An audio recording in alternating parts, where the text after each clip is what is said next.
प्यारे बच्चों, आज हम आपको कक्षा 11 विषय भौतिक विज्ञान में अध्याय 2 मापन एवं मात्रक चैप्टर से अवगत कराएंगे। बच्चों, हम आपको पिछले वीडियो में भौतिक राशि, मात्रक, मूल राशि, आंकिक मान और मात्रक में संबंध और इस पर कुछ न्यूमेरिकल आपको बता दिए। आज हम आपको सार्थक अंक के बारे में बताएंगे।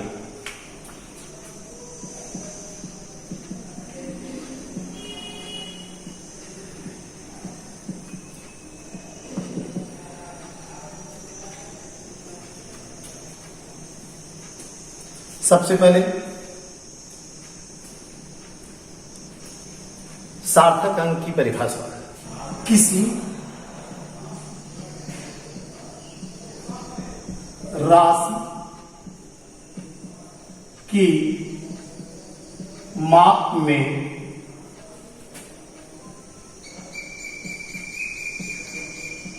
यथार्थतापूर्वक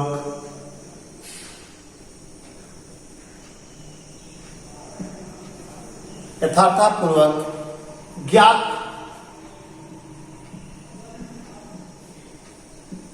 अंकों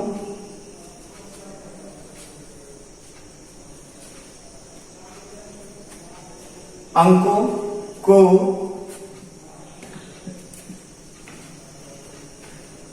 तथा पहले संदिग्ध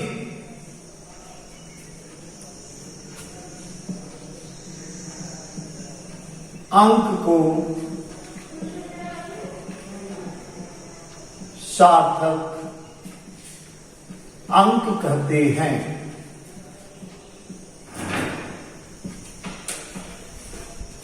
ये आपके पास परिभाषा हो गया।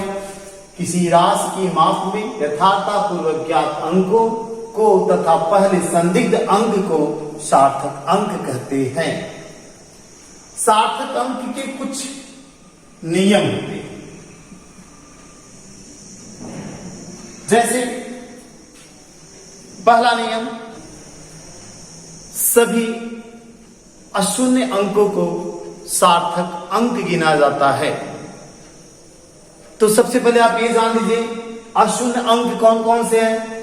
तो अशून्य अंक हमारे पास 1, 2, 3, 4, 5, 6, 7, 8, 9, ये सब हमारे पास अशून्य अंक है।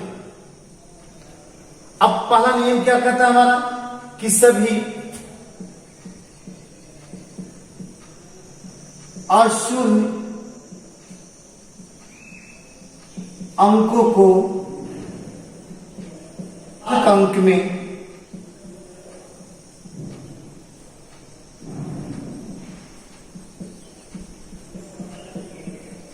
गिना जाता है।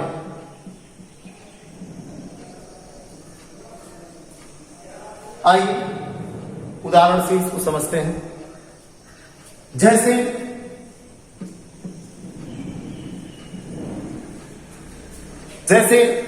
पहला उदाहरण 258 में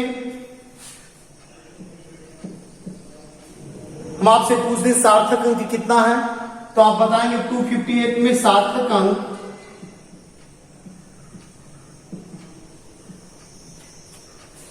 1, 2, 3 है। कितने हैं? 3 है। दूसरा उदाहरण देखते हैं। एक अंक पे दशमलव अगर लगा दें, 2.5 को 8 में सार्थक अंक कितना होगा? तो 2.5 को 8 में सार्थक अंक, क्योंकि हमारे पास पहला नियम यही है कि सभी अशून्य अंकों को सार्थक अंक में गिना जाता है। यहां पे शून्य नहीं है, तो 1, 2, 3, 4 सार्थक अंक हो जाएगा 4। एक एग्जांपल और देख लेते हैं।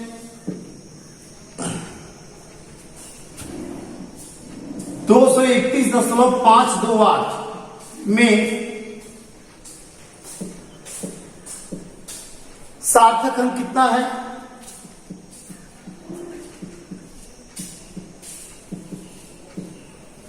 तो सार्थक अंक देखेंगे तो 1 2 3 4 5 6, तो हम बोलेंगे सार्थक अंक 6 है। तो सार्थक अंक के पहले नियम में यही आता है कि सभी अशून्य अंकों को सार्थक अंक में गिना जाता है। इसमें कहीं शून्य नहीं है, इसे सबको काउंट करके हम सार्थक अंक में लिख दिए। इसका सार्थक अंक 3 है, इसका सार्थक अंक 4 है, इसका सार्थक अंक 6। 1 2 3 4 5 6। अब हम लोग इसका दूसरा नियम देखेंगे। दूसरा नियम ये कहता है कि अशून्य अंक के बाईं ओर अशून्य अंक के बाईं ओर शून्य है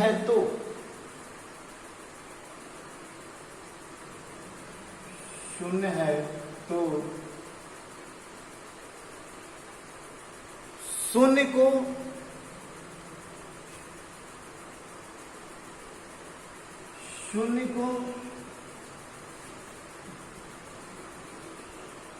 सार्थक अंक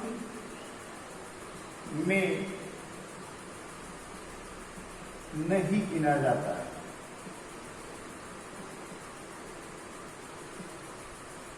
जैसे उदाहरण देखते हैं इसका।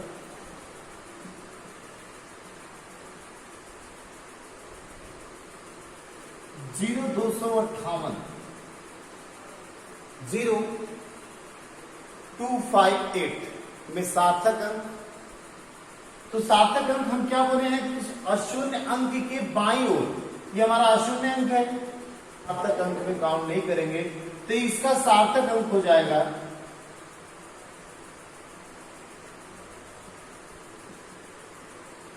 1 2 3।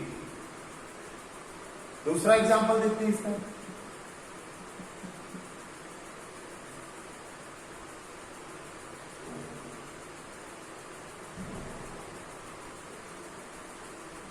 0.00258।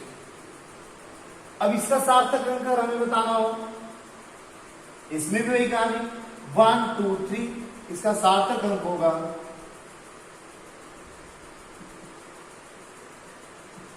3। सार्थक अंक का तीसरा नियम, दो अशून्य अंकों के बीच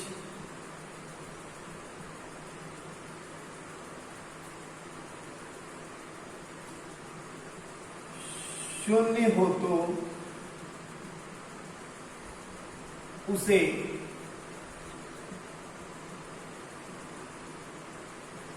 सार्थक अंक में गिना जाता है। तीसरा पॉइंट हमारा है, दो अशून्य अंकों के बीच शून्य हो तो उसे सार्थक अंक में गिना जाता है। इसका उदाहरण देखते हैं। नंबर 1, 3005, दो अशून्य, इसके ये अशून्य नंबर है, दो अशून्य अंकों के बीच शून्य हो तो उसे सार्थक अंक में गिना जाता है। तो 3005 में सार्थक अंक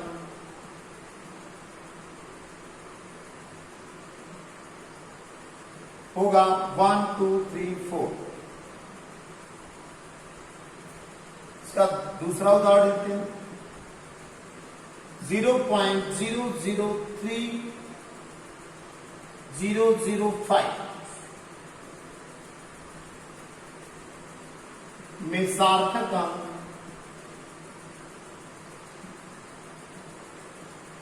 कितना होगा? तो दो अशून्य यही है, इनके बीच के जीरो को काउंट करते हैं, चौथे नियम में यही कहा गया है। तो 1 2 3 4 इसका सार्थक अंक होगा 4। सार्थक अंक का चौथा नियम। सार्थक अंक का चौथा नियम कहता है कि अशून्य अंकों के दाईं ओर यदि शून्य हो तो उसे सार्थक अंक में नहीं गिना जाता है। जैसे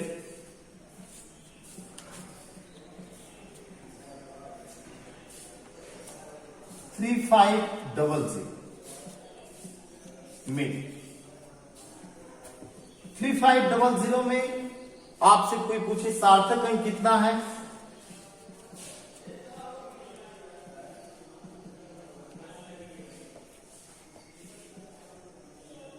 तो जो चौथा नियम कहता है कि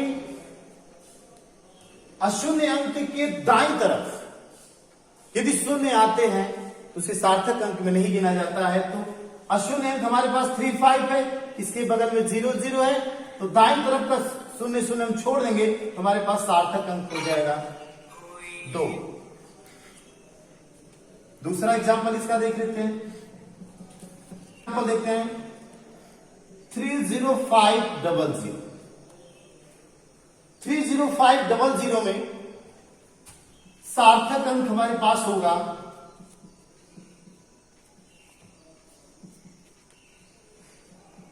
कितना होगा, क्योंकि हम यही भी बोले हैं कि अशून्य अंक के दाईं तरफ, तो अशून्य अंक हमारे पास 5 है और 3 है, इसके 5 के दाईं तरफ तो 00 है, इसको छोड़ देंगे तो 1 2 3 सार्थक अंक हो जाएगा 3। अब हम लोग पढ़ेंगे सार्थक अंक का पांचवा नियम।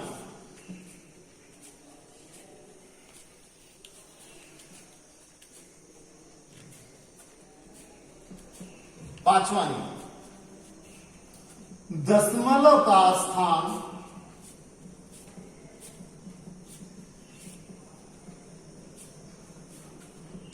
परिवर्तन करने पर सार्थक अंक का मान नहीं बदलता है।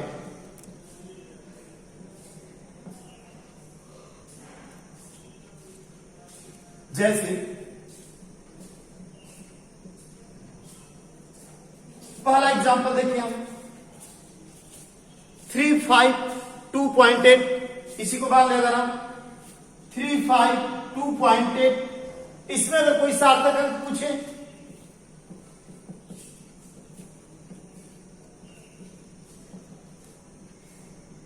हमारे पास होगा 1 2 3 4, सार्थक अंक हो जाएगा 4। दूसरा एग्जांपल देख लें, यदि 3.52 इधर भी 4 लिख दें तो 3.52 into 10 to power 1, 10 to power 1 में सार्थक अंक कितना होगा, तो सार्थक अंक हमारे पास होगा क्या 1 2 3 4, इसका भी सार्थक अंक होगा 4। ऐसे तीसरा एग्जांपल देख लें हम 3.523 10 टू पावर 2, इसमें अगर सार्थक अंक बताना हो तो हम लिखेंगे सार्थक अंक इसका कितना होगा 1 2 3 4, सार्थक अंक इसका आ जाएगा 4। सार्थक अंक का छठा नियम। छठा नियम कहता है एक पद्धति के मात्रक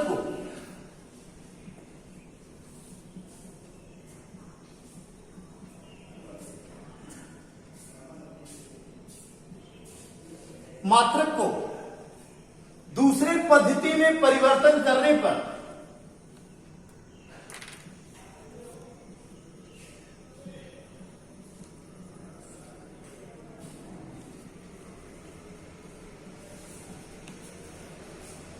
सार्थक अंक में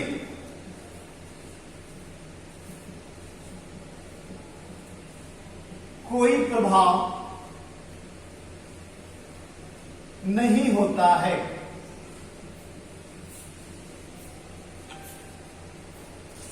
छठा नियम हमारा कहता है कि एक पद्धति के मात्रक को दूसरे पद्धति के मात्रक में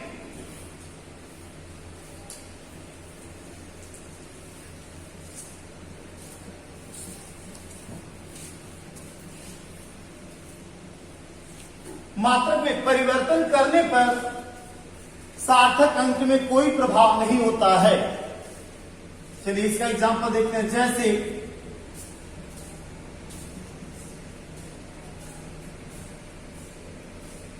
हमारे पास दिया हो 15 किलोमीटर।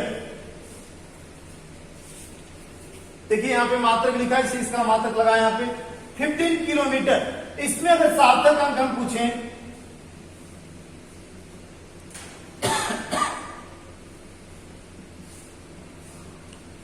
तो सार्थक अंक आएगा हमारे पास 2, 1 2 2। और यदि हम किलोमीटर को मीटर में चेंज कर दें तो 1 किलोमीटर बराबर 1000 मीटर। तो किलोमीटर को मीटर में चेंज करेंगे तो हो जाएगा हमारे पास 15,000 मीटर। अब इसमें अगर हम सार्थक अंक पूछे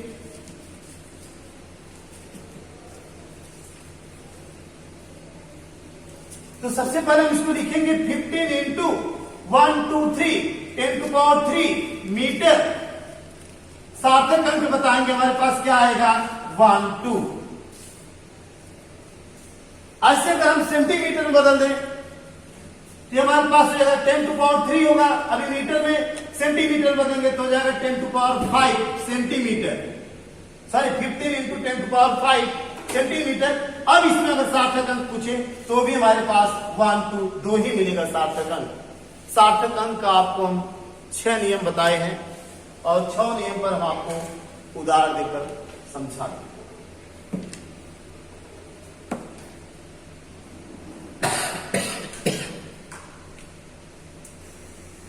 हमारा अगला पॉइंट है कोटिमान।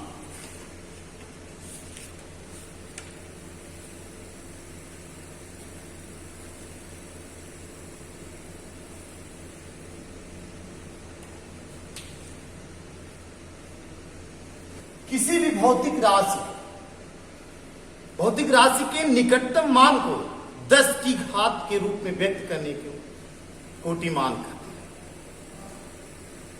इसका कुछ वैज्ञानिक संकेतन है।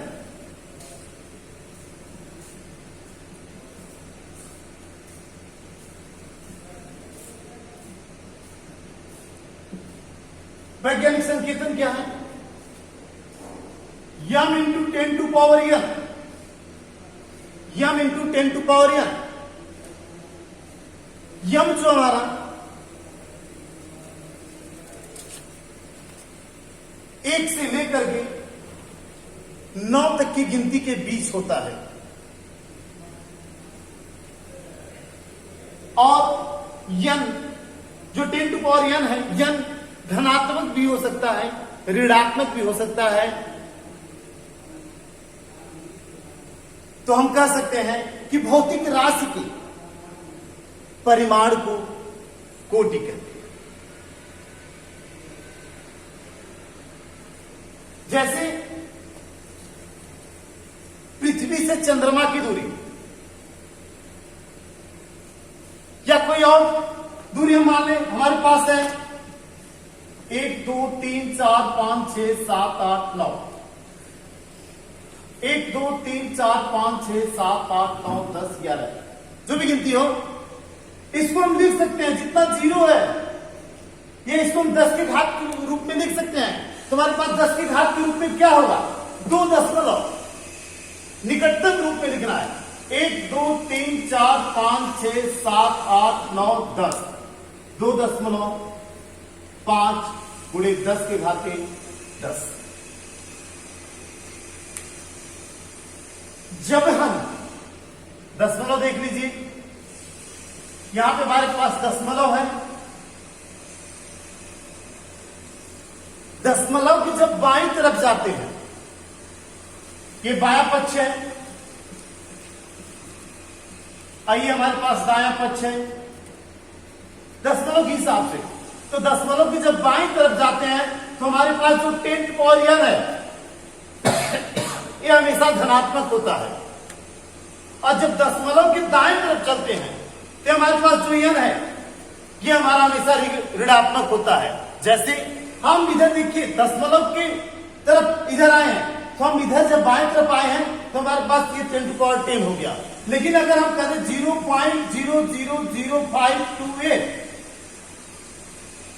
इसको अगर हम देखें तो हमारे पास क्या होगा, ये दशमलव को हम एक अंक के बगल में ले जाएंगे, यहां पर निकटतम रूप में लिखने के लिए तो हमारे पास हो जाएगा 5.28 गुणे 1 2 3 4 10 की घात 4, लेकिन ऋणात्मक, क्योंकि हम आपको अभी बताए हैं दशमलव से दाएं तरफ करेंगे तो यहां पे n क्या हो जाएगा, ऋणात्मक। तो हमारा वैज्ञानिक संकेतन है कि यम जो है 1 2 3 4 5 6 7 8 9 के बीच में होता है। यम एक से बड़ा है एक, और दूसरा यम 10 से छोटा है। इसके अंतर्गत दो नियम आते हैं। पहला नियम यह कहता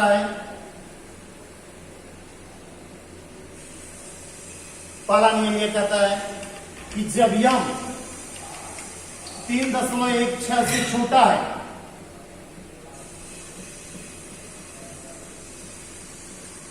तो कोटि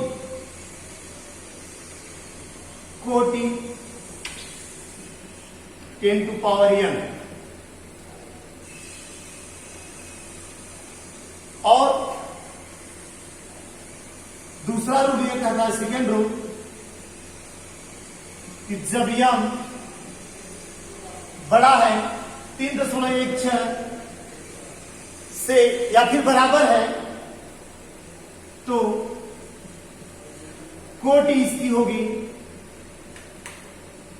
10 to power n plus 1, 10 to power n plus 1।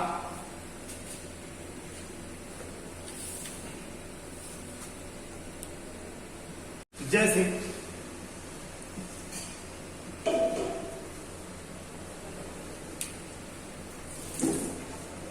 Electron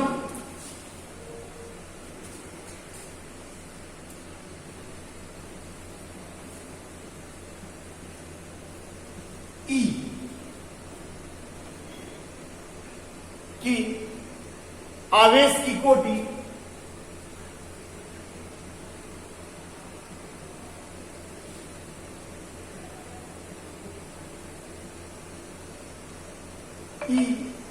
आवेश की कोटि इक्वल टू होता है 1.6 10 to power -19 कूलम।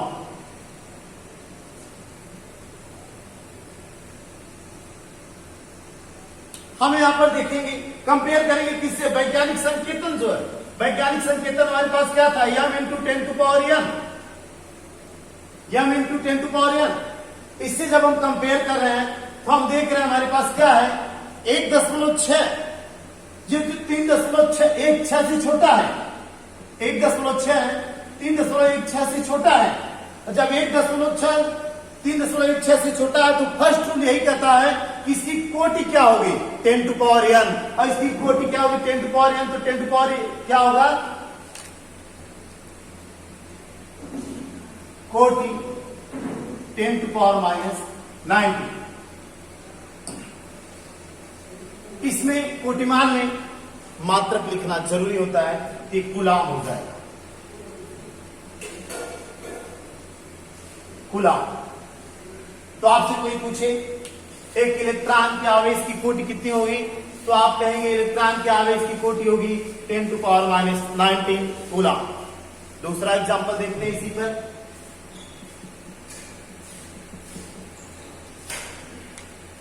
इलेक्ट्रॉन का द्रव्यमान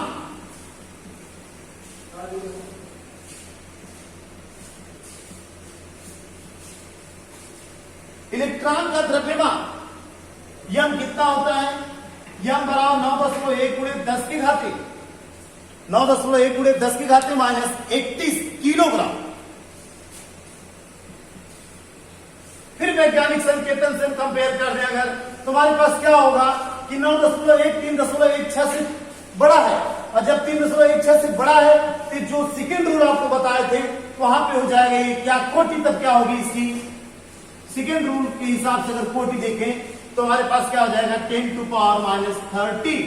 वहां पे यम +1 था तो +1, और इसको फिर देखेंगे तो हमारे पास होगा 10 टू पावर माइनस 30 यहाँ पे kg। इसका मात्रक लिखना जरूरी होता है। तीसरा एग्जांपल अगर हम देखें,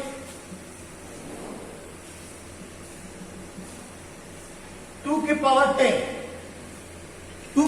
10 का एग्जांपल अगर हम देखें तो हमारे पास क्या हो जाएगा, 2 का गुणा हम 10 बार करेंगे, 2 गुणे 2 गुणे 2 गुणे 2 गुणे 2 गुणे 2 गुणे 2 गुणे 2 गुणे 2 1 2 3 4 5 6 7 8 9 10।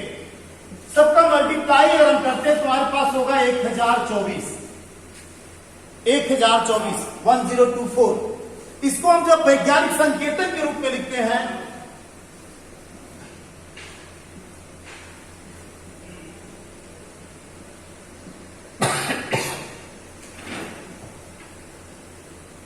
तो हमारे पास हो जाएगा 1024। वैज्ञानिक संकेतन के रूप में अगर हम लिखे इसको तो हो जाएगा 1024 इंटू कितना अंक आएगा दसो 10 टू पावर 3 और 10 टू पावर 3। अब हम देखें अगर जो कोटिमान में 2 रूल आपको बताए फर्स्ट और सेकेंड, फर्स्ट रूल के हिसाब से देखें ये 3.16 से छोटा है, और जब 3.16 से छोटा है तो हम कहेंगे इसकी कोटि क्या हो गई 10 टू पावर 3।